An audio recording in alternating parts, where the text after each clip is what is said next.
Bismillahirrahmanirrahim. Assalamualaikum warahmatullahi wabarakatuh.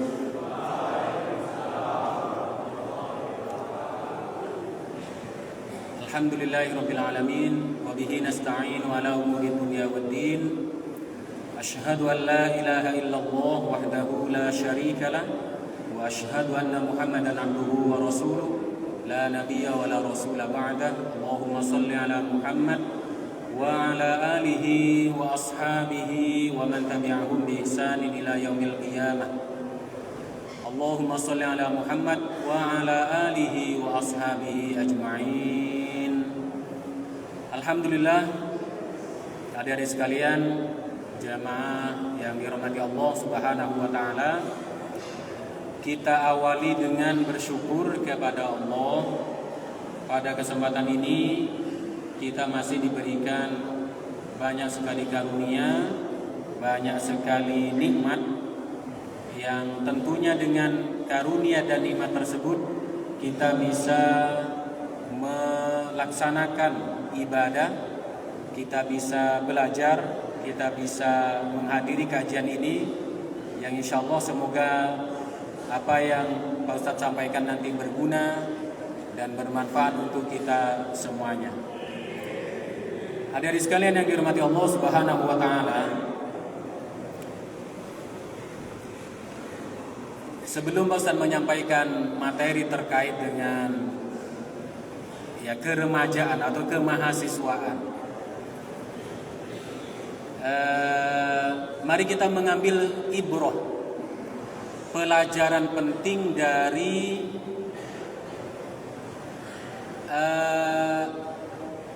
ayam.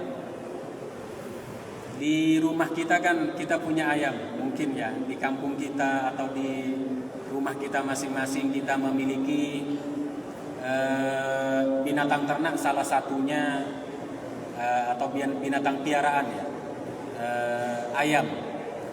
Pernahkah adik-adik itu melihat, menyaksikan di antara sekian banyak telur yang sedang dierami oleh induk ayam, ada ndak satu ayam yang tidak menetas? Ada ndak? Pernah mendapati? Apa istilah Jawanya itu? Telur yang tidak menetas itu apa istilahnya? Lamporo atau telur busuk. Dia tidak menetas jadi ayam, tapi dia justru busuk. Dan kalau dibuat mainan, dilempar, itu baunya minta ampun. Ya. Telur itu sudah melalui proses dierami sama dengan telur-telur yang lain, tapi kemudian dia tidak menetas jadi anak ayam. Justru dia berakhir menjadi lamporo atau telur busuk. Nah, hadirin sekalian yang dirahmati Allah Subhanahu wa taala, apa yang dapat kita ambil dari pelajaran terkait dengan telur busuk ini? Kaitannya dengan adik-adik yang sedang dalam proses belajar atau sedang dalam proses kuliah. Ibaratnya adik-adik ini adalah kumpulan telur yang sedang dierami. Siapa di antara kita yang berani menjamin bahwa nantinya kita akan menjadi anak ayam? Atau dalam bahasa kita akan sukses?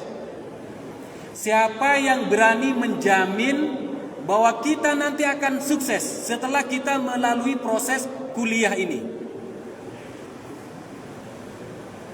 Siapa kira-kira yang berani menjamin? Saya kira adik-adik sekalian tidak ada di antara kita yang berani menjamin. Saya kuliah di sini nanti lulus pasti sukses Pak Ustadz.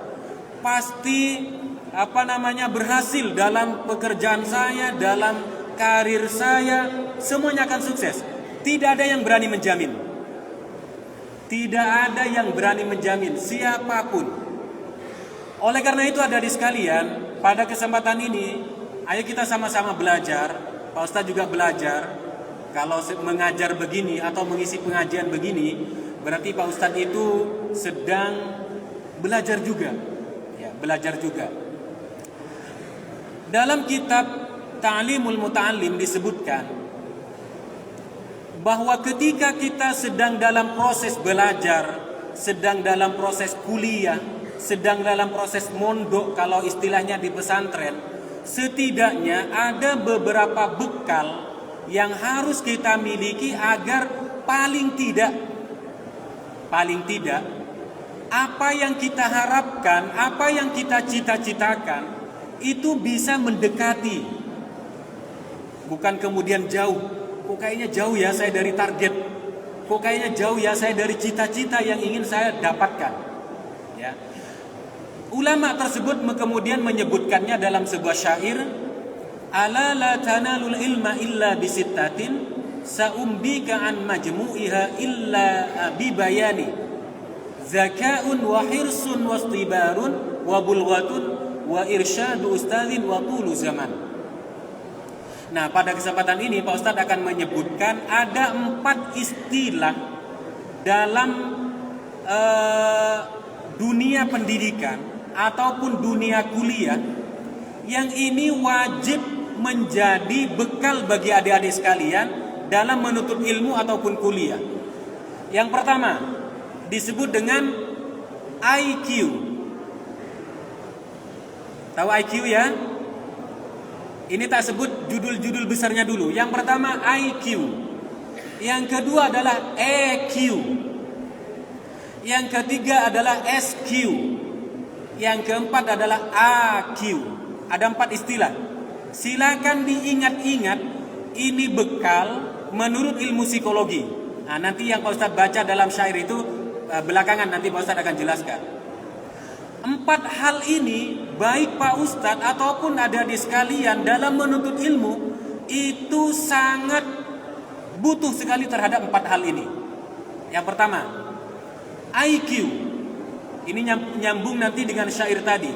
Zaka'un wa hirsun. Zaka'un itu adalah kecerdasan. IQ itu berkaitan erat dengan kecerdasan. Insya Allah adik-adik yang sudah masuk ke lembaga ini, ya ke PPI ini, insya Allah sudah ya diduga kuat memiliki kecerdasan itu. Ya. Maka modal yang pertama kita sudah punya. Selama kecerdasan itu bisa kita gunakan dengan baik, kita manfaatkan dengan baik. Salah satu contoh bagaimana kita mengupgrade kemampuan intelektual kita, salah satunya adalah membaca. Sebagaimana ayat yang pertama Allah turunkan itu adalah Iqra, baca. Siapa yang hari ini suka dengan ChatGPT? Siapa? Rata-rata senang dengan ChatGPT ya? Sekarang ada wakil menteri pendidikan di kabinetnya Pak Prabowo ini ya. Itu ada namanya seorang profesor namanya Stella Christie. Tahu ya? Mungkin sudah pernah lihat. Justru beliau itu tidak mendukung 100% penggunaan ChatGPT. Kenapa?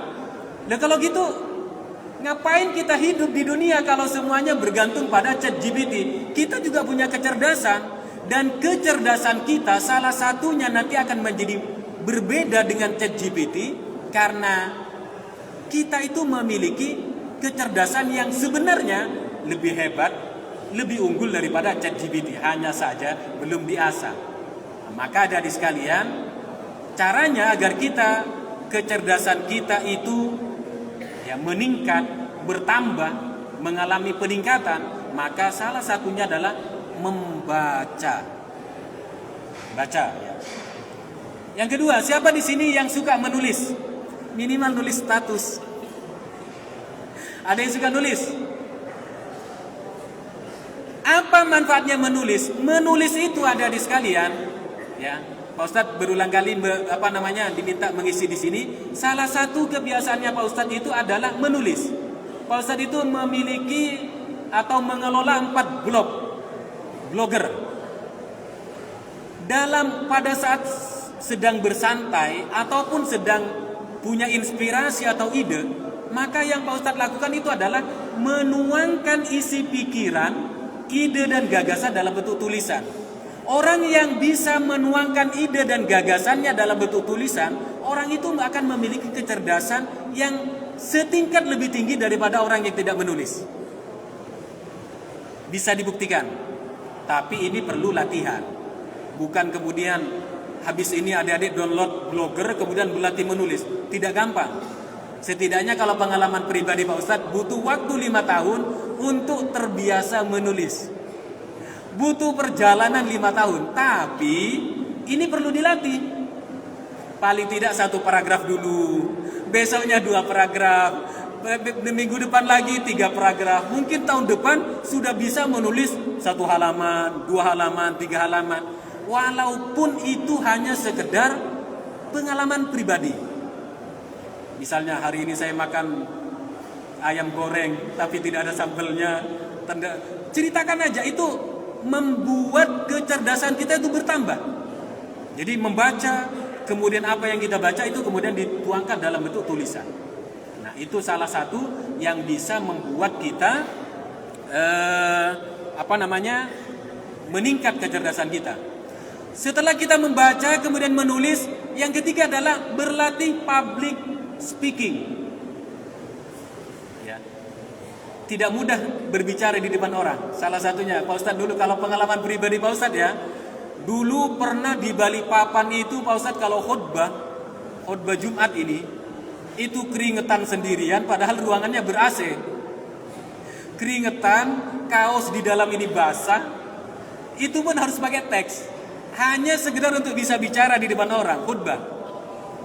Nah, kalau adik-adik memiliki berlatih dengan 3 hal ini, yakni membaca, kemudian menulis dan berlatih public speaking, bicara di depan teman-temannya, minimal di depan teman-temannya, maka kecerdasannya itu juga akan bertambah. Nah, bahkan sekarang ada namanya pelatihan public speaking, berbayar lagi. Di mana-mana itu ya, di media sosial kan pelatihan public speaking, pelatihan ini, mendapatkan sertifikat dan lain sebagainya. Nah, di sini ada ya pelatihan berbicara di depan teman-temannya ya? Ada ya? Alhamdulillah kalau ada. Oke, ada di sekalian. Yang pertama IQ kita punya. Ya. Karena kenapa kalau kita membaca itu kok makin cerdas?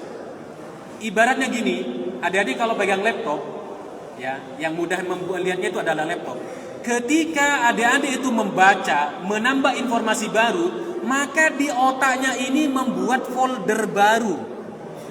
Beda dengan orang atau adik-adik yang jarang membaca atau bahkan tidak pernah membaca, maka di otaknya tidak banyak folder. Yang ngono-ngono aja foldernya, mungkin foldernya kosongan lagi. Tapi semakin banyak membaca, maka semakin banyak aliran listrik yang disebut dengan dendrit. Itu akan membentuk folder baru, aliran baru, semakin cerdaslah dia. Ya, maka ini pentingnya membaca dan membaca. Masya Allah, membaca itu makanya kemudian Allah menurunkan yang pertama itu adalah Iqra bismi rabbikal ladzi khalaq. Bacalah dengan menyebut nama Rabbmu yang telah menciptakan. Oke, yang pertama IQ. Yang kedua adalah EQ. Emosional. Emosi memang ada 2 kategori, ada 2 jenis. Ada emosi yang positif, ada emosi yang negatif. Emosi yang positif contohnya seperti apa? Ada yang bisa menyebutkan contohnya emosi yang positif? Emosi positif ya senyum, supel dengan orang, baik dengan orang, itu emosi yang positif. Emosi yang negatif, marah-marah, stres, mudah sedih, mudah panik, itu adalah emosi yang negatif. Nah, ada di sekalian yang perlu dikembangkan pada diri kita itu adalah emosi yang positif. Nah, permasalahannya adalah emosi atau kecerdasan emosi itu rata-rata mendahului kecerdasan intelektual. Contoh, pernah merasakan jatuh cinta? Pernah. Orang yang sedang jatuh cinta itu yang lebih dahulu atau lebih dominan emosinya atau intelektualnya? Emosinya, sehingga ada istilah cinta itu seperti tai kucing rasa coklat. Tidak masuk akal memang, tapi tai kucing bisa rasa coklat. Kenapa? Ya sudah hilang akal sehatnya dia. Dia lebih mengedepankan perasaan. Enggak Pak Ustaz, dia cinta sama aku Pak Ustaz. Pokoknya dia perhatian sekali sama aku. Dia adalah belahan jiwaku. Begitu terus yang akan muncul di perasaannya. Contoh kedua, adik-adik kalau dikejar anjing, kira-kira itu pakai logika atau pakai emosi? Kalau pakai logika, adik-adik kan mungkin akan begini. Jarak antara saya dengan anjing itu kira-kira berapa meter ya? Saya harus melakukan apa? Tidak begitu. Yang kita lakukan ketika ada anjing mengejar kita, langsung ambil sandal, langsung angkat sarung, langsung lari sekencang-kencangnya. Artinya apa? Kecerdasan emosi ini adalah modal untuk kita sukses dalam dunia kerja yang bisa kita tunjukkan dalam bentuk apa? Rajin, disiplin, saling menghormati, ya, totalitas dalam bekerja. Itu adalah yang berkaitan dengan emosi. Ada orang yang cerdas secara intelektual, mungkin dia juara 1, terbaik ketika lulus ya. Tapi dia minus kecerdasan emosinya. Mungkin kalau kerja suka lambat, kalau kerja tidak tuntas, orang juga mikir. Orang juga mikir jika harus mempekerjakan orang yang pinter, tapi minus di kecerdasan emosionalnya. Ada orang yang kecerdasan emosionalnya bagus, walaupun dia secara intelektual dia tidak terlalu bagus, itu masih mending. Karena kecerdasan intelektual itu juga masih bisa dilatih. Nah adik-adik sekalian, adik-adik sudah punya 2 bekal. Yang pertama adalah IQ, yang kedua adalah EQ. Masalahnya adalah, insya Allah yang hadir di masjid ini kan semuanya pengen sukses, ya.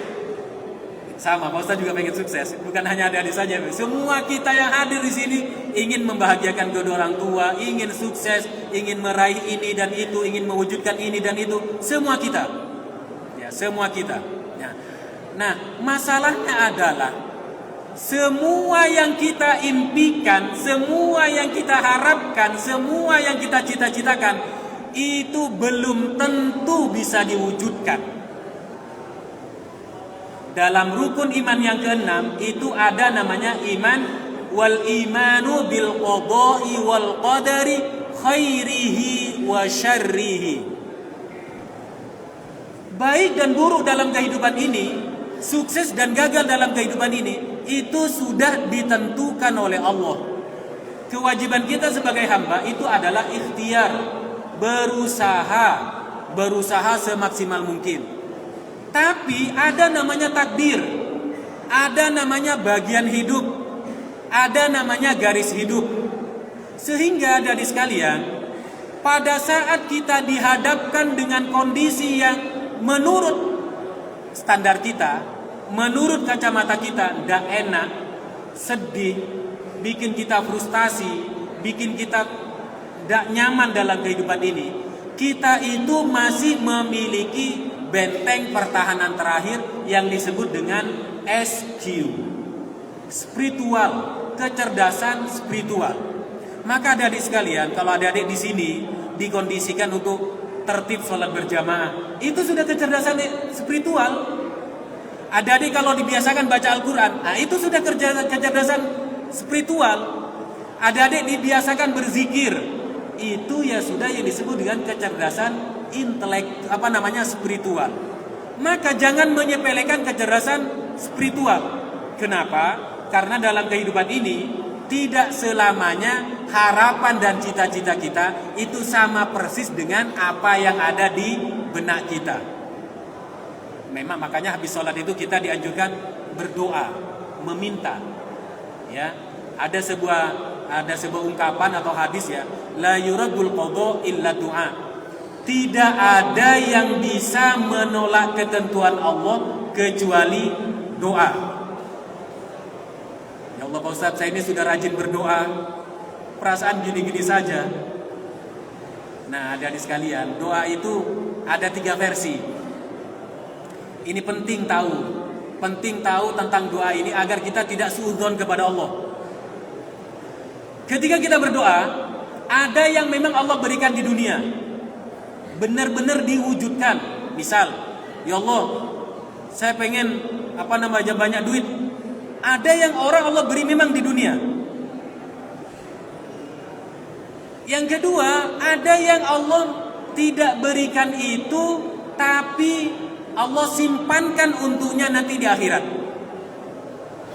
Jadi jangan mengira ketika adik-adik berdoa kemudian Allah belum mewujudkannya di dunia, bisa jadi alternatif yang kedua, yakni disimpankannya untuk kita, akan diberikannya oleh Allah nanti di akhirat.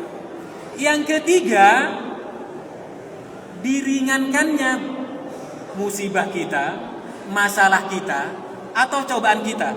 Jadi belum tentu doa kita itu sama persis ketika kita minta A, kemudian akan diberikan A. Bisa jadi masalah kita dikurangi, sakit kita, penyakit kita disembuhkan, banyak hal lain yang itu tentu hanya Allah saja yang mengetahuinya. Ya, mengetahuinya. Baik, jadi ada 3 sudah ya. Ada intelektual, ada emosional, kemudian ada spiritual. Kemudian yang keempat apa tadi? AQ. Kalau tidak keliru di bahasa Inggrisnya, silakan nanti googling ya. Adversity quotient. Kecerdasan kemampuan menyelesaikan masalah. Kalau saya lihat di profilnya PPI ya, itu kan salah satunya adalah adik-adik ini kan diantar untuk menjadi leader ke seseorang yang memiliki kemampuan leading, mengarahkan, mempengaruhi. Syarat satu menjadi pemimpin itu, syarat mutlak jadi pemimpin itu, silakan cari dimanapun ini. Itu adalah orang yang sudah selesai dengan urusannya dirinya sendiri. Orang yang sudah selesai dengan urusan emosinya sendiri, orang yang sudah selesai dengan segala hal yang berkaitan dengan dirinya, maka orang itu bisa menjadi calon pemimpin. Kalau orang ini belum bisa mengurus dirinya sendiri, belum bisa mengelola emosinya sendiri, belum bisa mengelola hal apa saja yang berkaitan dengan dirinya, orang ini belum bisa akan jadi pemimpin. Orang ini akan selalu menjadi beban bagi orang lain. Pemimpin itu memang pilihan. Dia sudah harus selesai dengan dirinya, selesai dengan intelektualnya, dia sudah mumpunilah, walaupun tidak tentu sempurna. Karena kalau bicara kesempurnaan, tidak ada di antara kita yang sempurna. Yang kedua, secara emosi, dia sudah bisa menghadapi berbagai macam masalah dengan tenang, bukan kemudian langsung emosi, langsung reaktif, langsung hajar sana sini, tidak begitu. Nah, orang yang seperti ini bisa jadi calon pemimpin. Maka kecerdasan yang keempat, adik-adik sekalian, ini sangat penting sekali. Apalagi yang mas-mas ini ya. Mas-mas ini biasanya memang dihadapkan untuk suatu saat pasti jadi kepala rumah tangga. Jadi kepala rumah tangga tidak mungkin jadi anggota keluarga. Salah satu kecerdasan yang harus dimiliki oleh kepala rumah tangga adalah kemampuan menyelesaikan masalah, bukan menjadi sumber masalah, apalagi memperkeruh masalah. Nah, ini laki-laki. Jadi laki-laki itu begitu, ya. Laki-laki itu memang harus memiliki namanya stabilitas emosi. Mohon maaf saya menyebut yang mahasiswi yang di belakang ya. Kalau perempuan fitrahnya itu adalah emosinya memang tidak stabil. Mohon maaf ya. Kenapa tidak stabil? Ya sering kan ada parodi di media sosial kan. Siapa yang salah? Ya laki-laki yang salah. Memang begitu, ya. Makanya kemudian tidak ada rumus khusus terkait dengan wanita. Kalau wanita bilang iya berarti tidak. Kalau wanita bilang tidak berarti. Kalau wanita bilang tidak bilang apa-apa berarti tidak tahu. Apakah dia iya atau tidak tahu. Nah, adik-adik yang putra ini, mas-mas ini, nanti ketika menghadapi istrinya, menghadapi pasangannya, salah satu kecerdasan yang harus dimiliki adalah menyelesaikan masalah. Makanya Pak Ustadz itu pernah searching ya, bagaimana sebenarnya cara memahami wanita. Kalau dia bilang iya, ini berarti tidak. Kalau berarti tidak, berarti iya. Terus kalau dia diam, ini iya atau tidak ya? Bingung, membingungkan ya. Nah, tapi insya Allah nanti kalau sudah berkeluarga itu tahu. Nah, hadirin sekalian, itu 4 bekal adik-adik itu dalam menuntut ilmu. Ya, teruslah belajar. Intelektual itu berkaitan dengan ya wawasan, informasi.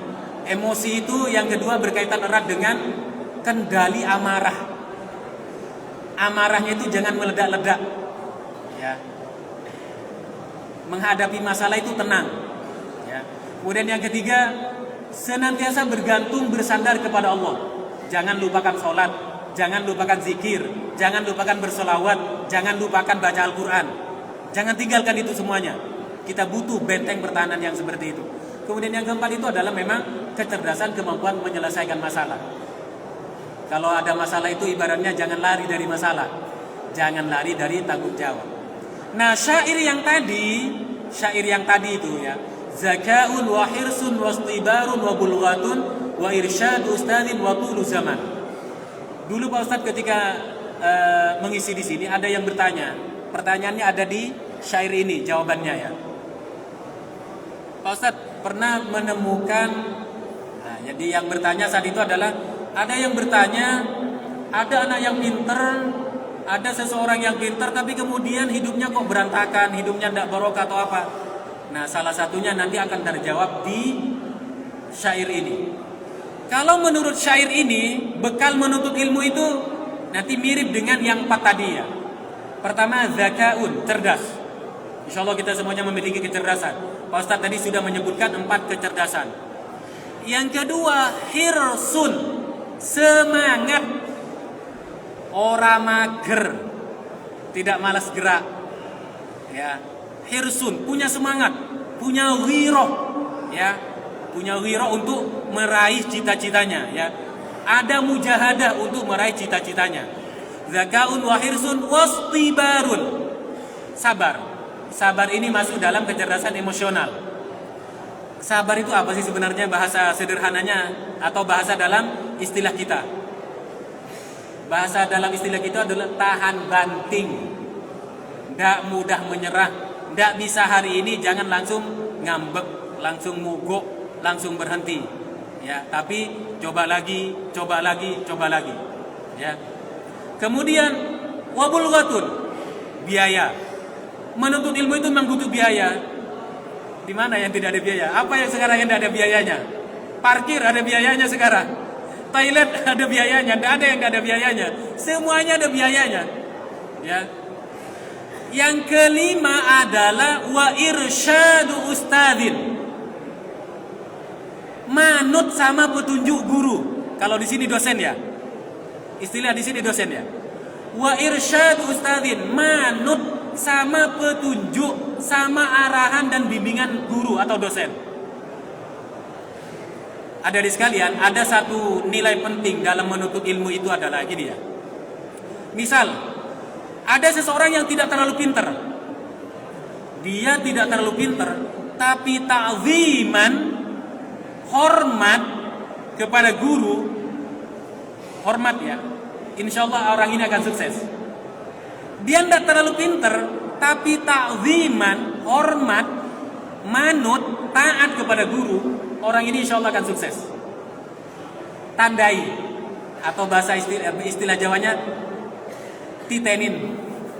Ya, tandai orang seperti ini. Dia tidak terlalu pintar, tidak terlalu menonjol di kelas, tapi kalau disuruh guru, manut. Di perintah ini, ngikut. Orang seperti ini insya Allah dapat doa dan barokah guru. Di pondoknya Pak Ustadz itu, kalau salaman sama Ustadz sama Ustadzah ya, karena di pondoknya Pak Ustadz itu kan putri ya. Salah satu tradisinya kalau salaman itu harus begini.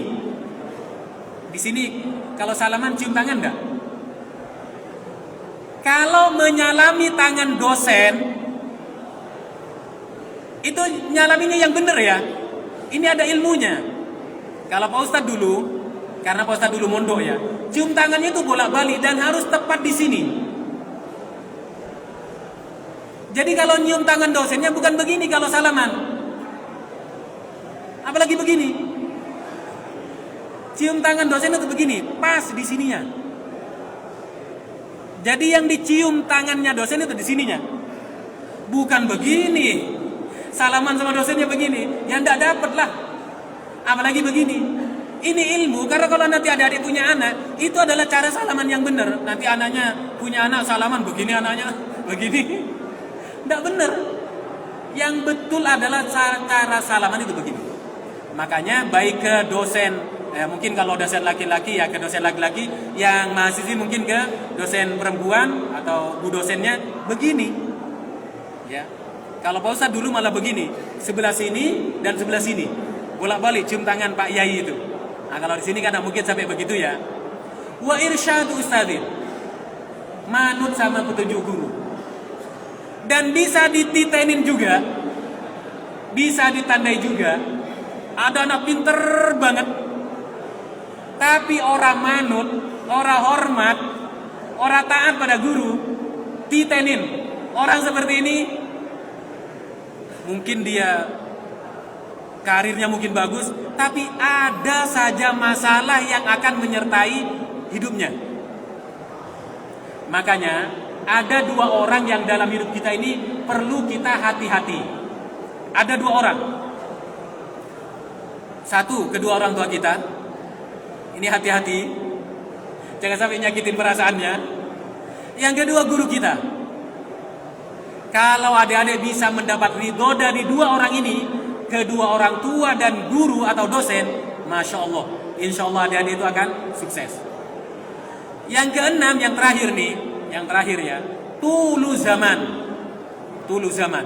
Menuntut ilmu itu memang lama masanya, lama. Makanya Pak Ustadz pernah melihat sebuah podcast ya, melihat sebuah podcast begini.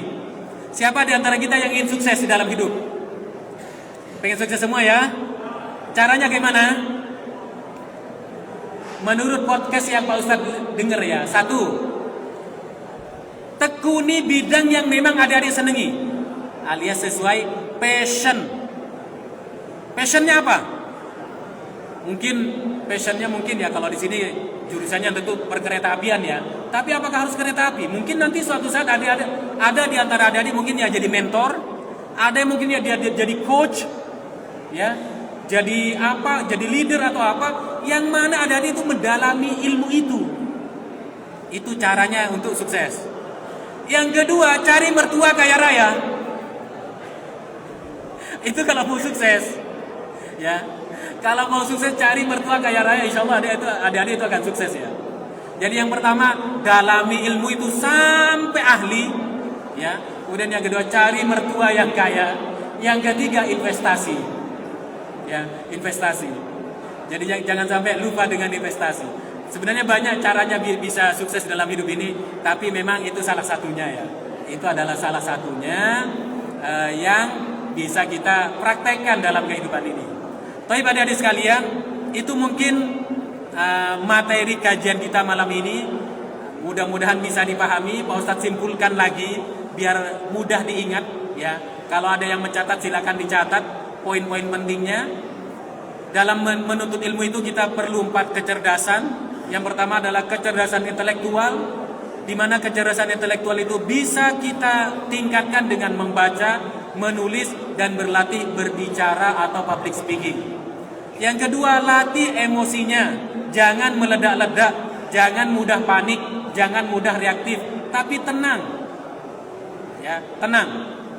Kalem, itu emosi. Kunci sukses dalam hubungan apapun itu adalah emosi. Hubungan pertemanan itu emosi. Hubungan rumah tangga emosi. Hubungan dunia kerja itu emosi. Ya, kalau baik emosinya, insya Allah kita baik semuanya. Ya, sukses semuanya. Yang ketiga adalah jangan lupakan kecerdasan spiritual, karena kita akan selalu butuh pertolongan dari Allah, baik melalui sholat, baca Al-Quran, zikir, ya, ataupun berbaca sholawat. Kemudian yang keempat adalah kecerdasan kemampuan menyelesaikan masalah. Itu berkaitan dengan kecerdasan, ya. Semoga ini bermanfaat untuk kita semuanya dan semoga menginspirasi untuk adik-adik sekalian dalam menuntut ilmu di di PPI ini, Politeknik ini, sehingga nantinya adik-adik itu bisa sukses fid dunya wal akhirah, baik di dunia maupun di akhirat. Sukses baik untuk pribadi, untuk keluarga, ataupun untuk bangsa dan negara Republik Indonesia ini. Saya kira itu materi kita malam ini. Ini ada pertanyaan atau langsung doa?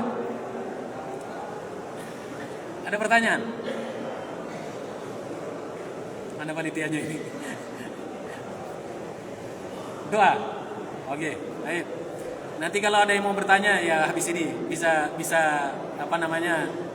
habis doa ini.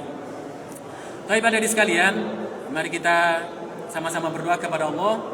Semoga apa yang kita pelajari, kita simak malam ini, kita kaji malam ini, Allah berikan barokah. Ada sebuah ungkapan yang sering kami dengar dari guru atau gurunya Pak Ustadz ya. Ana qori, saya membacakan, saya menjelaskan. Wa anta sami, kalian semuanya mendengarkan. Wallahu hadin, yang memberi petunjuk itu Allah, bukan Pak Ustadz.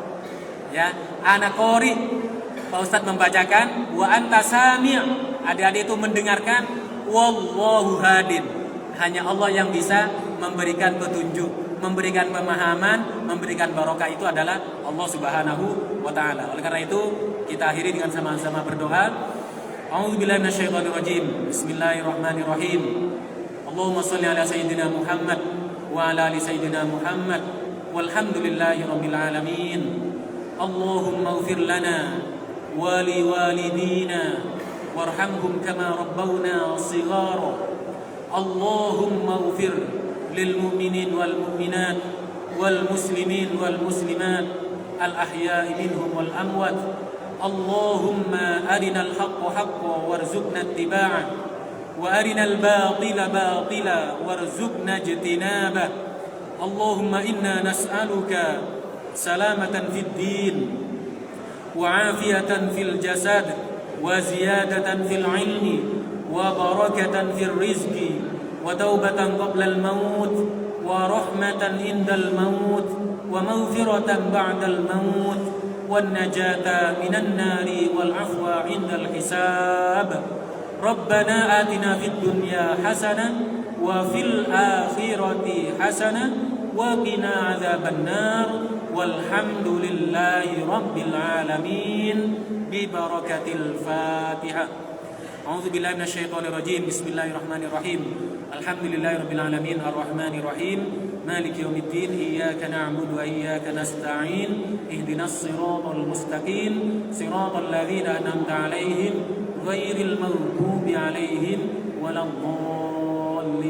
Amin. Demikian yang bisa Pak Ustaz sampaikan. Mohon maaf jika ada yang kurang berkenan. Hadanallahu wa iyyakum ajmain. Wassalamualaikum warahmatullahi wabarakatuh.